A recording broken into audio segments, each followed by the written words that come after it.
Imad mau perang, hidup Kiai Muhri. Ya. Kalau Imad mau perang duel sama saya, ayo satu lawan. Kalau Imad mau perang duel sama saya, ayo satu lawan. Kalau seorang preman itu tersinggung ya sudah langsung duel gitu, ajak duel. Oh, itu preman.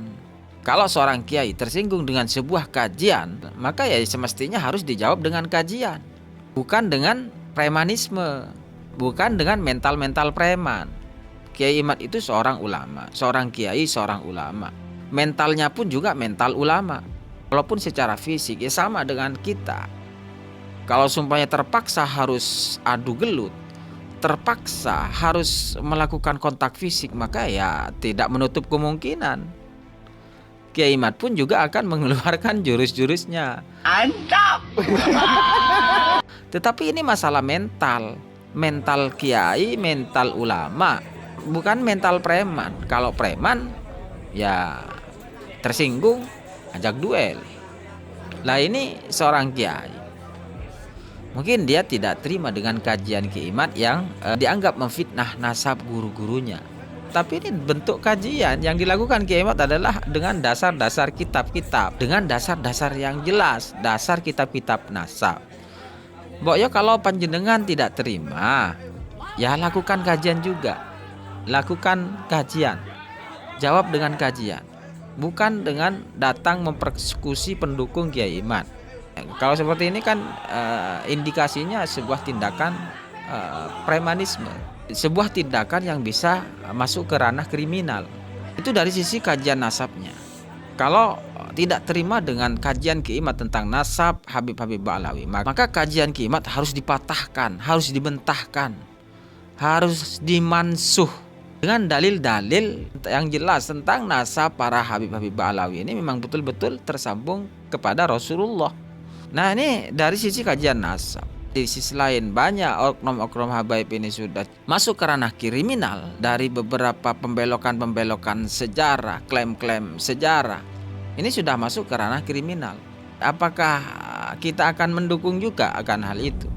Apalagi kemudian menyesatkan sejarah perjuangan kemerdekaan bangsa Indonesia. Itu sudah perbuatan kriminal menurut saya. Buatan kriminal menurut saya. Mungkin itu dianggapnya itu kan oknum. Ya dari ranah itu oknum. Kalau dari sisi kajian, Anda masih berhak untuk menjawab, mementahkan kajian Kiai Imad. Jadi bukan dengan datang mempersekusi pendukung-pendukung Kiai Imad agar supaya Kiai Imad berhenti berbicara tentang nasab. Ini justru memperpanjang dan semakin mengeraskan suara-suara kajian ini. Yang perlu kita pahami juga sejauh mana kita bisa membungkam suatu kebenaran. Kalau kebenaran itu ada di pihak para habaib, ya monggo dikeluarkan kebenaran-kebenaran itu, dimunculkan melalui kajian-kajiannya. Tetapi kalau para habaib tetap diam, para habaib ini tidak melakukan sebuah kajian bantahan-bantahan yang akurasinya sesuai dengan tesis Kiai Imad, maka kalian gak bisa menghentikan suatu kebenaran. Kalian tidak bisa membungkam suatu kebenaran, karena ini adalah fitrah. Kebenaran itu akan terus berjalan sendiri. Didukung atau tidak didukung, kebenaran itu akan terus ada. Karena sejatinya kebenaran itu datangnya dari Allah, kebenaran tersebut. Toh ini tentang polemik nasab dan juga nasab para habib ini terbongkar. Ini kan juga Kiai Imad hanya pelantara saja. Kiai Imad hanya pelantara saja. Hakikatnya Allah Ta'ala sudah membongkar tentang nasab ini. Membongkar tentang kepalsuan-kepalsuan nasab ini. Kalau kita gentleman sportif, oh ya, buat seenak. Ya kan lu Habib Rizik pernah bilang di depan rambut Rasulullah SAW, barang siapa yang mau ngaku-ngaku turunan Nabi ya tes DNA nih. Bahwa setiap keturunan Nabi yang hidup pada hari ini pasti ada, yaitu unsur kesamaan DNA dengan DNA Nabi. Jadi kalau Habib palsu ketahuan tuh kalau diperiksa. DNA Nabi kemana, DNA-nya kemana ya? bahwa ketika antum melihat rambut Rasulullah SAW, ente bilang dulu sebelum ada kasus ini. Ini nih ada rambut Nabi nih. Siapa yang ngaku-ngaku turunan Nabi, ayo tes DNA. Yang ngomong Habib Rizik sendiri itu. Ucapan sendiri. Ayo siapa yang ngaku-ngaku tes DNA. Tes DNA lah. Ntar kelihatan nih yang benar yang salah. DNA Nabi kemana, lo kemana katanya. Mana lo kemana? Ini sekarang yang ngaku-ngaku Habib, ngaku-ngaku keturunan Rasulullah luar biasa banyak. Luar biasa. Karena di dalam tubuh kami mengalir darah suci kakek kami Rasulullah. Tapi saya minta mereka verifikasi.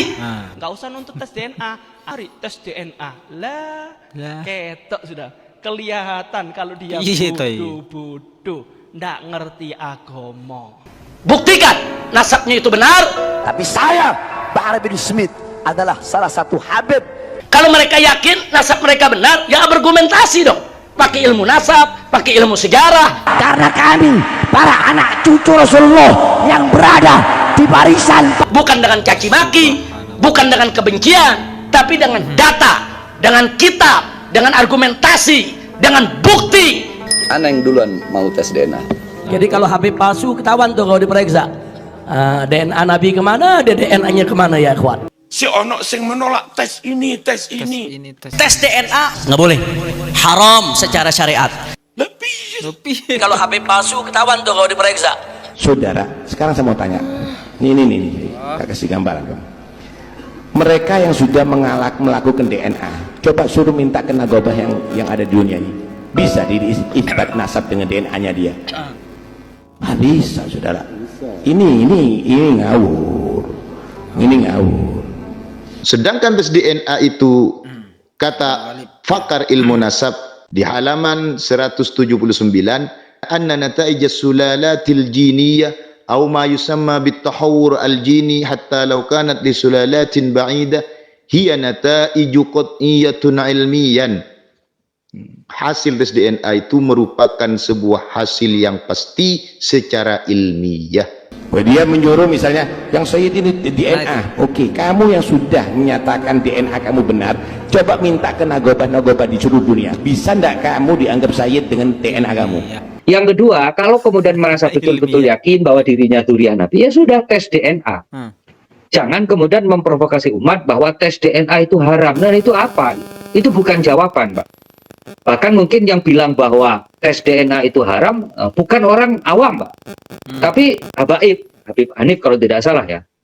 Orang yang menurut saya bukan tidak tahu teknologi, bukan orang yang tidak melek teknologi.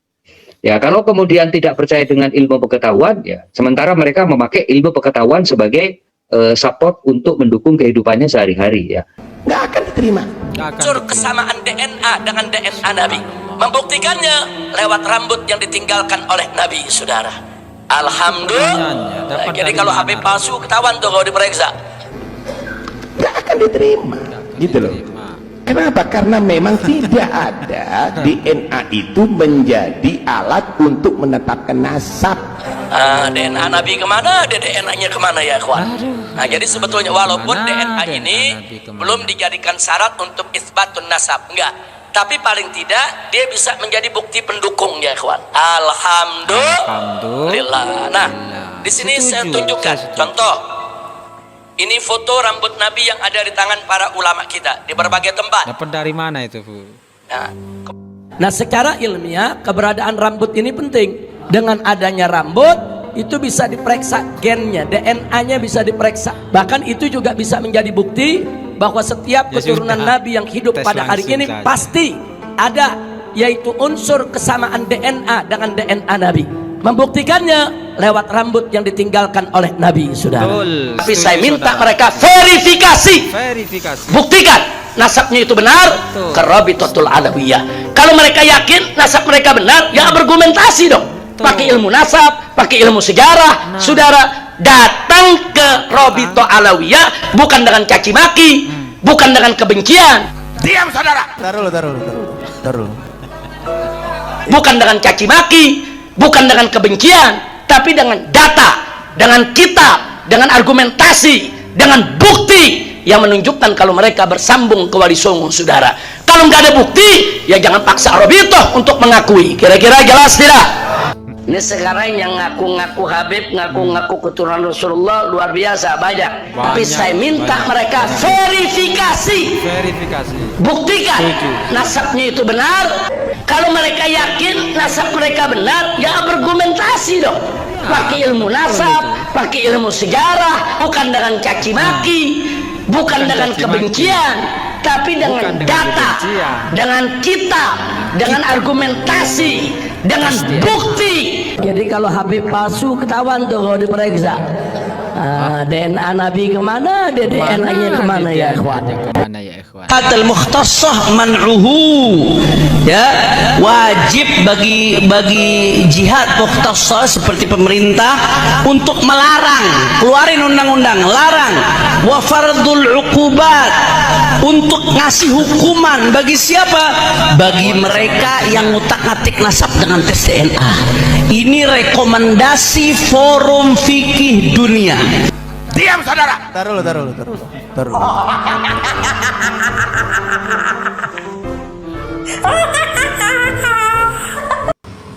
Cucu Nabi, saudara. Ya betul. Kenapa, saudara? Ya Allah. Saya cucu Nabi. Kenapa? Nggak tahu malu. Dalam tubuh saya mengalir darah Rasulullah. Kenapa, saudara? Siwak yang beliau pakai diawali dengan nilai 1 juta. 1 juta.